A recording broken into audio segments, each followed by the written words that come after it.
Hello, everyone. Thanks for joining us today. This is our next installment of Interview with the Experts, and I'm Brandon McGee from the McGee Law Firm. Some of you watching probably already know me.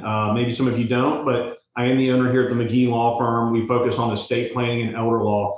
Very happy to have with us today Mr. Les Berry. And I guess technically Mr. Berry is a long-term care consultant. But he also told me he likes to describe himself as a Medicaid mercenary, which I like that term better. So I'm going to call him a Medicaid mercenary.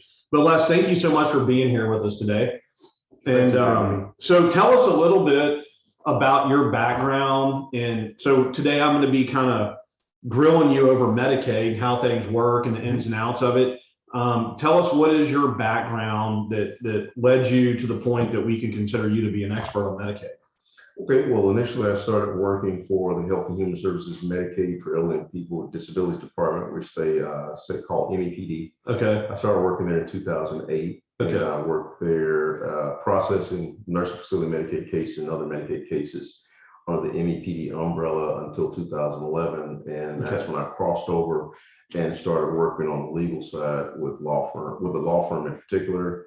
And I did that for them for 6 years. And for the last 4 years, I've been an independent long-term care consultant or a Medicaid mercenary. Got it. I like it. So right now you're working with different firms, helping them solve their Medicaid cases. Is that correct?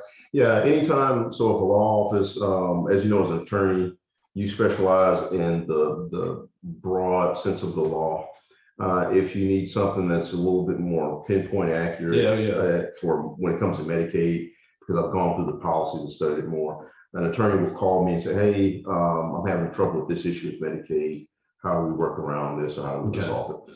And I'll tell you guys, just in talking to Les, he knows a lot more about Medicaid than most attorneys. I'll tell you that right now. And I think what's invaluable about your experience is the fact that you worked for Medicaid, because for those of us who never have worked for Medicaid, it's sometimes it just seems like a big mystery. Like, who are these people? What are they doing? Are they just inventing rules on the fly? I mean, it feels that way sometimes, you know? And so it's great to have somebody on your side who actually has been in the belly of the beast and who has worked for them. It is kind of confusing sometimes because they do invent rules on the fly. I thought so. It's my job to say, that's not in the handbook. Right. That's great. Okay, so so guys, this is going to be a great conversation. I'm going to learn a lot myself. You guys are going to learn a lot. But first, give us kind of a broad overview, Les, on what is Medicaid. Well, Medicaid is really, if you view it, it's in a sense health insurance. Okay, is what it is. Just like you have health insurance will cover certain medications, certain types of care, certain therapy. Medicaid works similar the same way.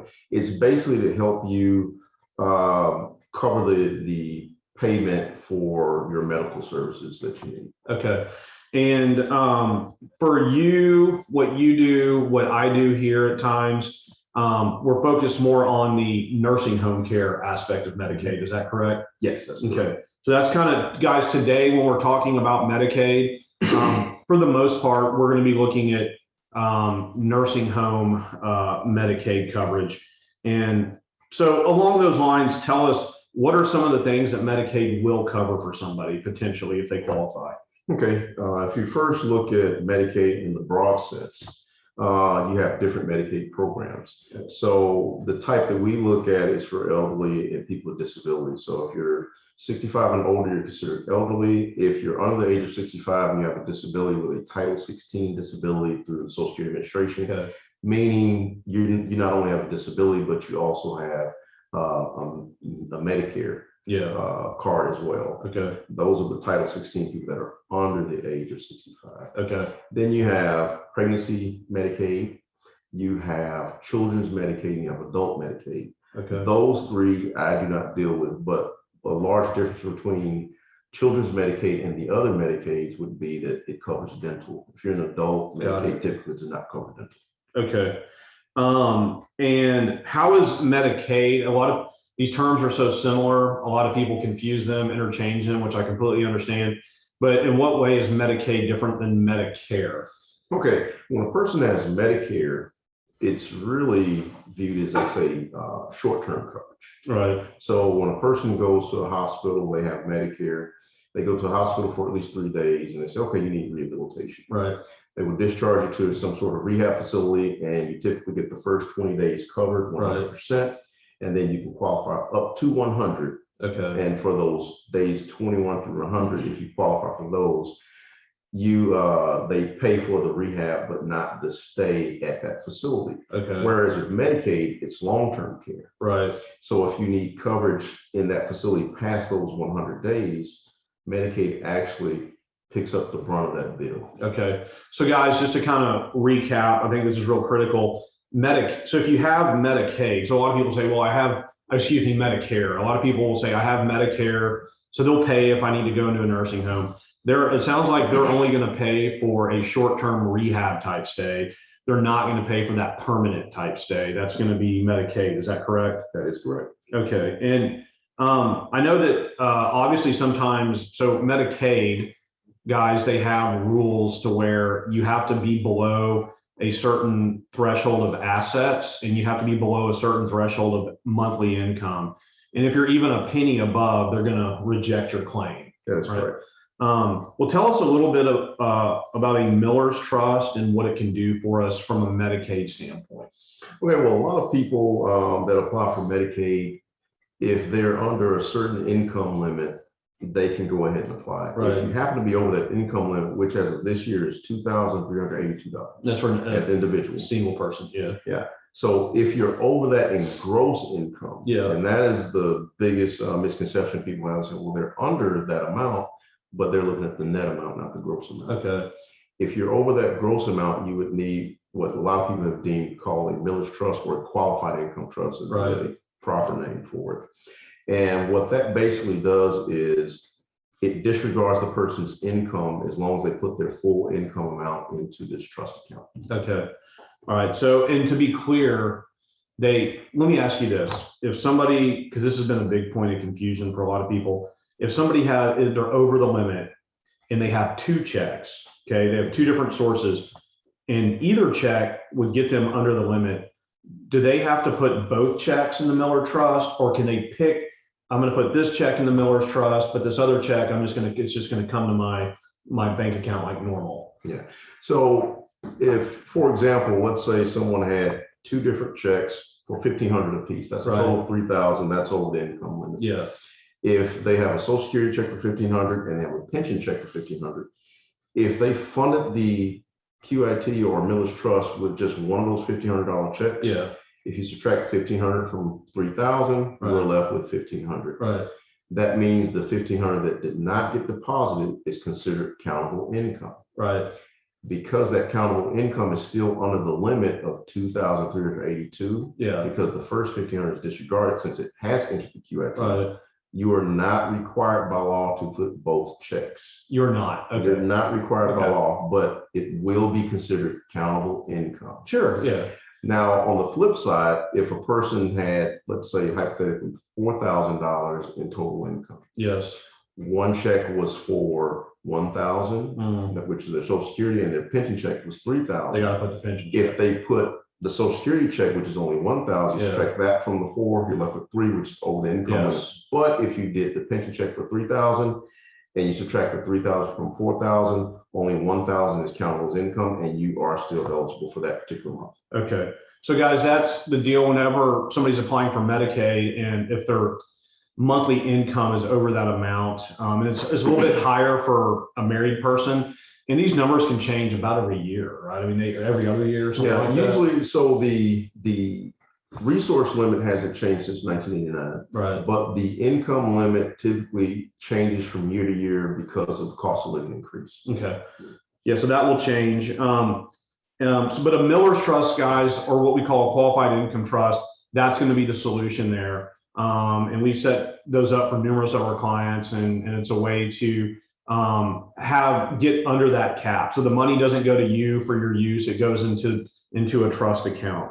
Now, whenever it comes to Medicaid, and we have to look at the income, but then like we just said, we have to look at their assets too, right? And right now, if you're a single person, you cannot have more than $2,000 in total what we call countable assets, correct? Yes, sir. So that's obviously not a lot, right? 2,000. But you can have what we call uncountable or non-countable assets. These are assets that Medicaid is not going to count. They're going to say, we're not going to factor this into your total amount. Tell us a little bit about the non-countable resources and what those are. Okay, so the basis of that, the key word that you said is non-countable. So, I mean, well, when you're applying, you have to be under 2,000 countable resources. Yes. So when you look at non-countable assets, things like if it's your homestead in the state of Texas. So a person can own a home as long as they lived in it while they had ownership. It will be excluded up to $603,000 in equity value.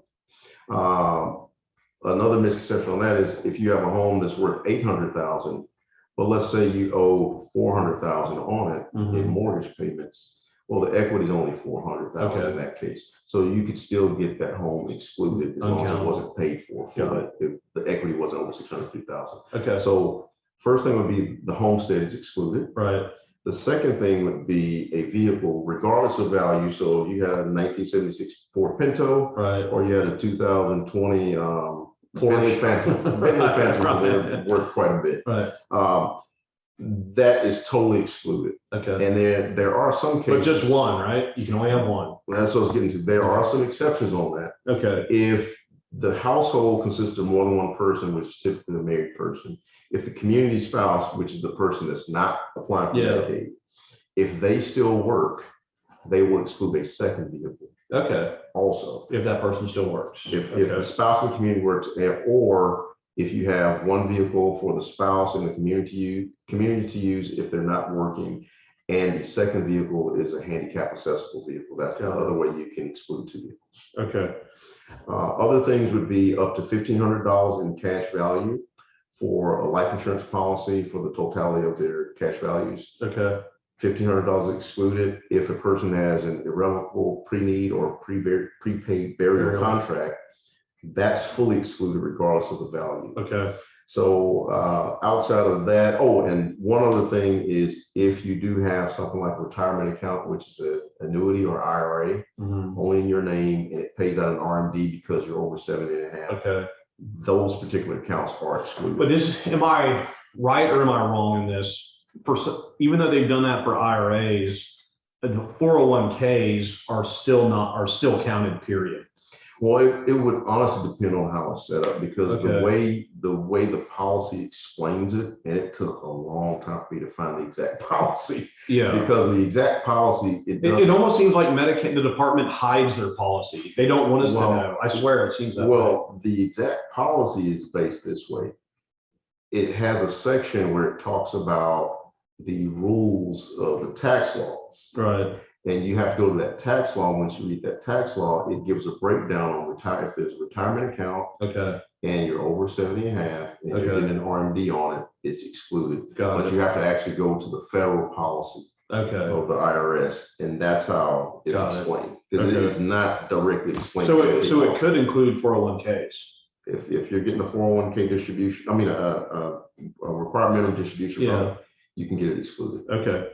But that will count as income though, right? Yes, it's counted as income in the month it's received. And what I warn people against when they have those is if they're getting it paid out monthly, they most likely would need that millage trust in that particular case. If they get it paid out once per year, it would possibly disqualify them 1 month if they don't have that millage trust, but they would most likely have enough money to cover the payment to the nursing facility. And if you get with an attorney that knows what they're doing, they can actually show you a spin down strategy on how to use the remainder of that money without disqualifying that person for the next month. Right. Yeah, and that's real critical, guys. So I'll just kind of throw this in real quick. The solution, one of the solutions for having too many assets is to set up a irrevocable trust. Needs to be done in a certain way, and it needs to be done 5 years ahead of time. So Medicaid can look back 5 years at your entire financial record. So if you've given things to a trust, they're going to penalize you for that. I mean, they're not going to accept you for a period of time. But in your experience, for the irrevocable trusts that have been set up and funded prior to 5 years before application, that really is a big help. Is that correct?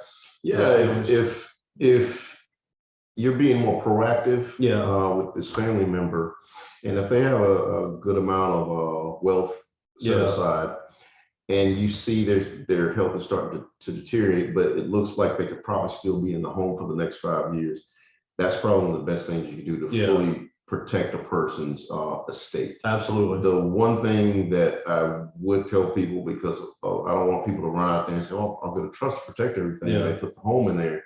Do not put your home into a trust. Right. To an irrevocable trust. Yeah. Because anytime you put the home into the trust, it's going to make it a countable asset. Now, if you put it in the irrevocable trust, and that person is going to have access to it after the 5-year period, it is okay in that case. Okay. And then what qualifies as proof during the Medicaid application process? So there's actually an array of different methods that something can be acceptable as proof to document in the person's case record. So typically for things such as bank accounts, obviously a bank statement is going to do. There's a form called a 1239, which is verification of bank record, that HHSC, which is Health and Human Services Medicaid Department, they use particularly if the person says they can't get the bank statements. Right. Another option would be the caseworker can actually make a call to that financial institution if they have permission to talk with them, and they can verify over the phone as well. Okay. But typically, you would need something on paper that's on that company's letterhead that makes a statement, whether it be the person's finances, being a bank account, or some type of financial account, whether it be their income, proof of their income. And you typically, if it's income, it's going to need to be in the current year. Got it. A lot of people will give me the 1099s from the previous year for their pension income. Okay. And Medicaid typically will not accept that. Okay. And so let me ask you about this. We talked a little bit about the individual asset limits for both income and for assets and for income. We talked about the limits. What about for a married couple? What is right now the income limit for a married couple, monthly income, and the asset limit for a married couple? Okay, the monthly income limit for a couple is going to be $4,764 as a couple. And that includes both, you're combining both of their. Yeah, and the only time that matters is if they're both applying for Medicaid. Okay, got it. So if you're married and only one person is going to the nurse facility, you're still on the individual income limit of $2,382. But if both enter the nurse facility and they're both going to apply, that's when the couple limit. Okay. That's when that comes into play. And then the couple resource limit, whereas individuals $2,000, the couple resource limit is $3,000. And again, that only matters if they're both applying. But again, you tell me if I'm wrong, but if you're married and you're applying, but your spouse is fine, they're staying at home, they don't need to go to a nursing home, does the limit raise then? Can't you have like $127,000 in resources? So the way it actually works is this: the one person, married person that is applying, they do have to be under $2,000, but they get this large deduction called a spouse protected resource amount. Okay. That's where it differs. When it's a single person, you truly have to be under 2,000 countable assets. Right.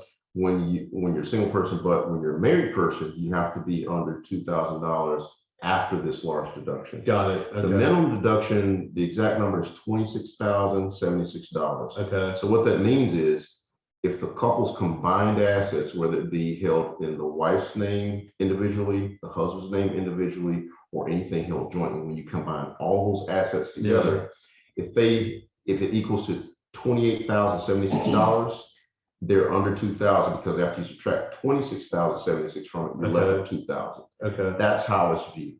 Okay. Now it can go up to slightly over 130,000 is the maximum deduction. Got it. But if the couple's gross income combined is under $3,259.50. There's a possibility the deduction could be larger than 130,000. Oh, God. Some people can actually get into the millions and still Okay. be eligible for Medicaid after that Wow. deduction. Did not know that. Yeah. Okay. And then let's talk a little bit about this. So Medicaid is going to pay for skilled nursing. Is Medicaid going to pay for a memory care unit? It would depend. Okay. So if the memory care unit that the person is going to be a resident in, as long as that memory care unit or that facility is a Medicaid approved facility and they have a Medicaid bed for that person, Medicaid will cover the cost. So it's just a matter of, do they have a Medicaid bed? Yeah. Okay. All right.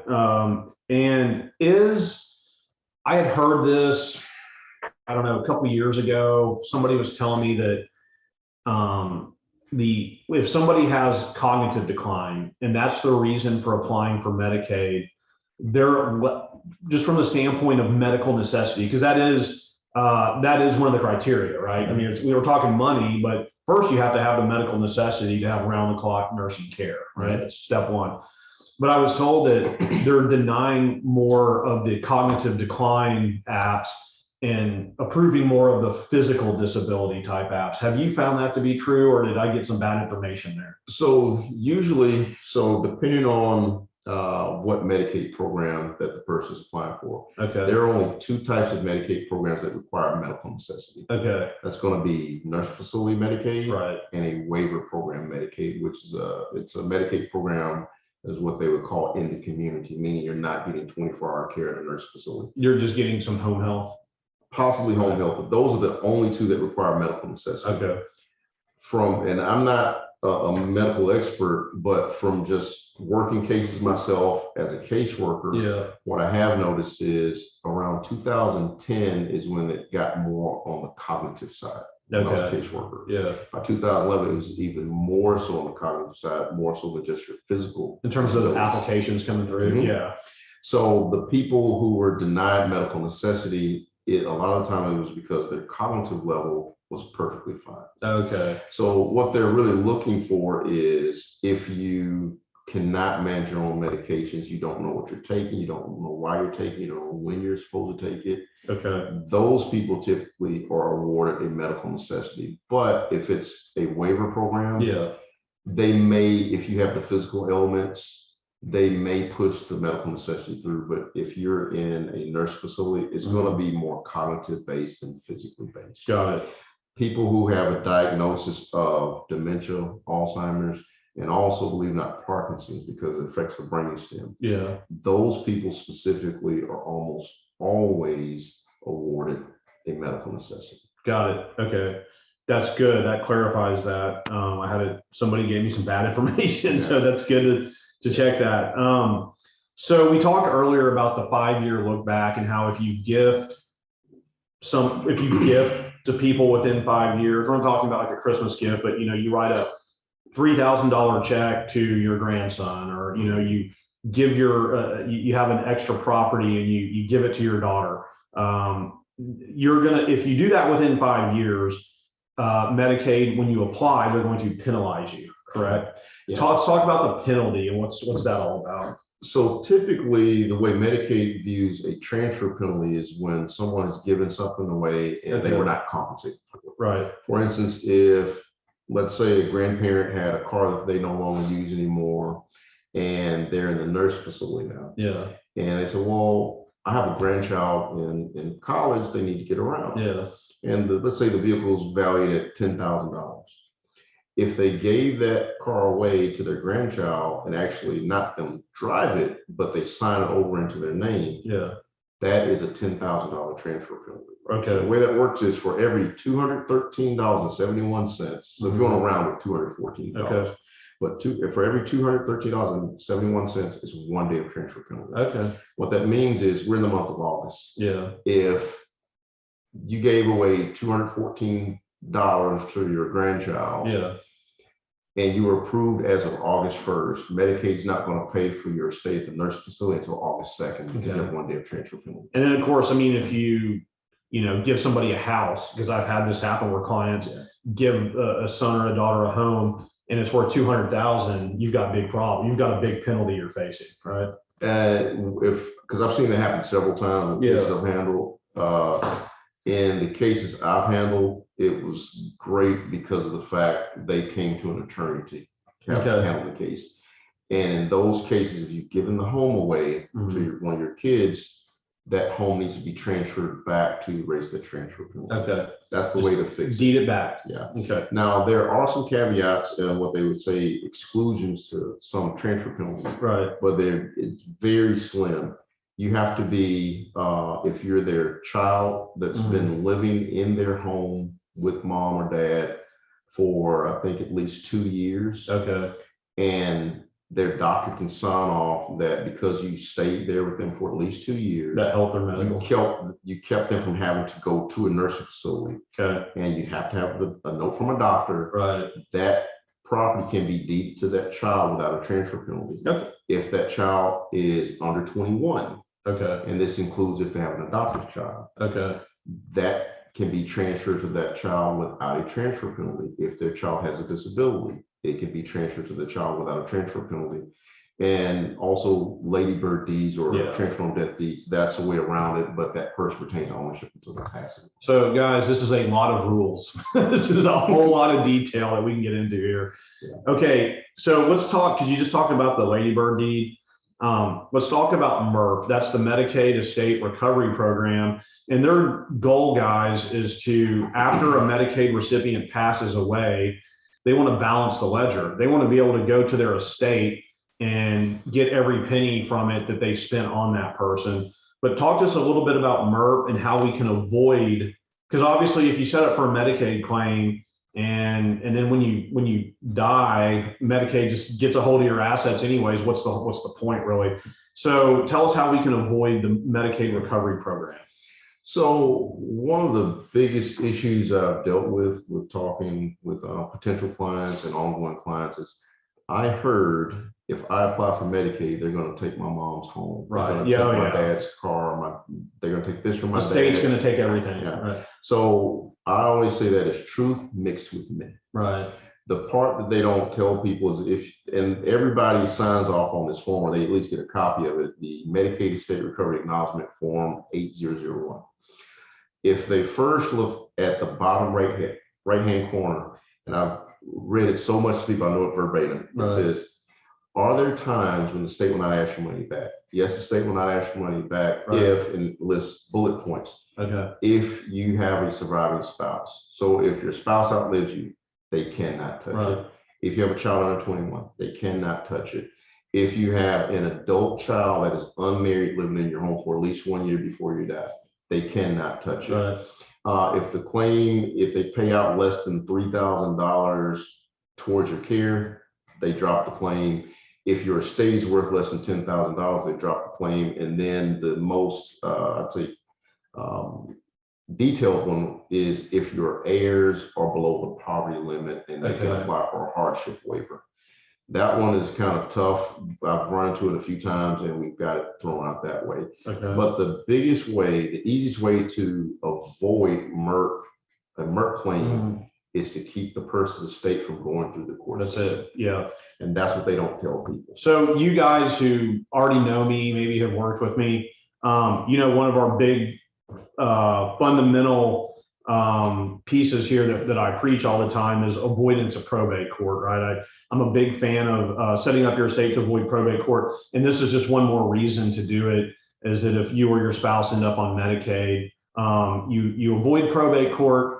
The Medicaid department cannot come in and take those assets after you pass. So that's really key to do that. And I know, guys, for real estate, for example, we have transfer on death deeds, ladybird deeds. For your financial accounts, you can just beneficiary designate them, right? Just leave direct beneficiaries. These are all ways to avoid that MERP's efforts after you're gone. One thing I do want to throw in that a lot of people don't pay attention to would be their vehicle. Yeah. So if a person that's on Medicaid has a vehicle in their name, the easiest way to avoid having to go through probate court is one of two options. If that person can actually sign the right of survivorship form to go to a particular family member, or if they can't sign that when the person dies, It's a vehicle affidavit of heirship, and these Okay. forms can be filed through your local state DMV or Okay. annex office in the state of Texas, and that avoids you going through probate court, so For they the can car. come to the. Yeah, and that's a great point. And guys, we here, and again, you guys have worked with me in the last few years, you know this, but we have the beneficiary designation forms. The DMV has those, right of survivorship, beneficiary designation, whatever you want to call it. We have a big stack of them here. We give them to all of our clients. So please take advantage of those. And even if you're never on Medicaid, at least you're not having to go through the probate court system just to get ownership of a car, right? So spending a lot of money. And when they do those forms, the right of survivorship forms particularly, make sure the DMV office follows option 1 or option 2. A lot of people do. Okay. Option 1 means you turn it in ahead of time, and they're going to change the title to show right of survivorship on the title. Okay. Option 2 is you just take it in after the person passes. A lot of the local annex offices don't like to honor that, but that is their policy. Okay. And you may have to call in to one of their. Which one do you offices. want? Option 2? No, they're equally the same. Okay. But to make sure they process Got it, you will need to hold their feet to the fire, call a complaint in, and say this office would not process option 2. Got it. Okay. And then tell us about this. So most people who have Medicaid apps that are being submitted, they're either done by a law firm or they're done by the nursing home, which they're currently at. Mhm. Tell us kind of, number one, with law firms, I think we're known for taking longer to get those done in the nursing homes, which on the surface seems like a negative. Why is the law firm taking so long when the nursing home will get this out in 3 days? What, with your experience, why the difference in time delay? Okay. So a lot of times when I meet with clients and it's initial consultation that they're having with the attorney, and what I typically tell them is anyone can do a Medicare application. It doesn't mean it's going to get done right. Law offices typically take longer to do these applications because they don't turn the application in until the person is going to actually be eligible. Some of the nursing facilities, what they end up doing is they won't pay attention to the dates on the balance of the bank statement, and they think because they're under 2,000 as of August 15th, they can put the application in, but on August 1st, they were actually over 2,000. So it's little things like that. And in the grand scheme of things, if the person actually has assets the day they go into the nurse facility, it actually is going to take them longer to do the application because they're going to burn through all the money with you doing private pay compared to if they hired an attorney. That attorney is going to give them an action plan on how the funds can be spent down where you're not blowing all the person's estate at the nursing home. Okay. So in that aspect, it gets done quicker, but in the grand scheme of things, it takes the law firm longer to actually submit the application because they're not going to submit it until the person is actually going to meet eligibility. Okay. And so would you say, is this an accurate statement here? Nursing homes tend to be quicker in getting the app submitted, but law firms generally have a much higher success rate of actually getting the apps accepted. Does that sound accurate? Yes, I would definitely say that all the law firms I've ever dealt with definitely have a higher success rate of it being approved, even if the case gets denied when a law firm handles it, because the law firm usually either they know the policy or they've hired someone like me that knows the policy. You can actually appeal it and actually win the appeal, get it overturned, and protect the file date to get all of the coverage back to that day. Okay. And what are the first steps that you recommend whenever we have a family who it looks like they're facing with, it looks like they're looking at, okay, dad had a stroke. He, you know, all of a sudden he's gone from pretty good to in terrible health. The hospital is telling us in 3 days they're going to release him and he's going to have to go to a skilled nursing facility.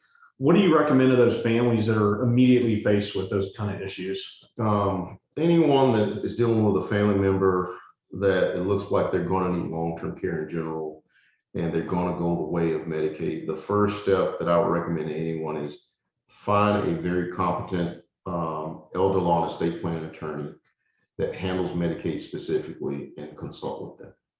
They will be able to give you the guidance that you need so that you can kind of be able to jump over these obstacles that you're going to be faced with, whether it be dealing with MERP, protecting the person's estate as much as possible, getting a Miller's trust set up if necessary, and doing a spin down that's going to be Medicaid friendly. That's the best thing to do. Okay, great advice. And I mean, guys, that's what I tell people about estate planning and elder law in general is consult with an attorney. You know, your starting point should be to talk to somebody in the legal industry that understands what they're doing. And then from there, you can make an informed decision. You may like that attorney, you may not, you may want to go see another one. But that's the starting point should always be consulting with a legal professional, correct? And I would also recommend this to people after working with attorneys personally in this industry. Attorneys are just like doctors. You would not go to a podiatrist for your heart. You would go to a cardiologist.